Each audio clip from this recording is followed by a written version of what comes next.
Guys, ito na yung moment of truth natin to.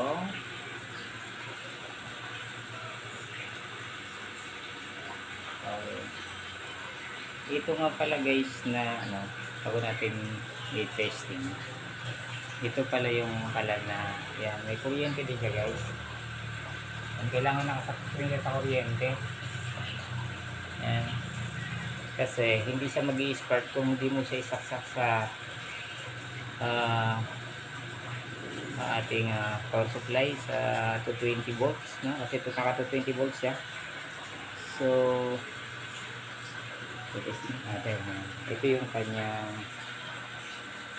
pindutan. Pag pinindot natin yan, mag-i-start yun doon sa yan, mag-i-start ng yan. Yan guys, i-open muna natin to. Ito, then i-pindutin na natin. Yan na.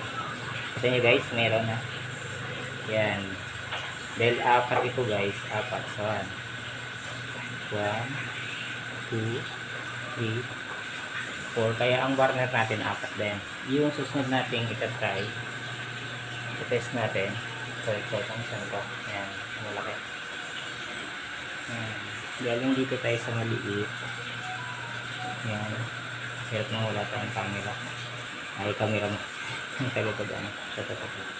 Galing sa maliit, pupunta tayo doon sa malaki. Yan. Ito, guys. Natin yung pangalawa.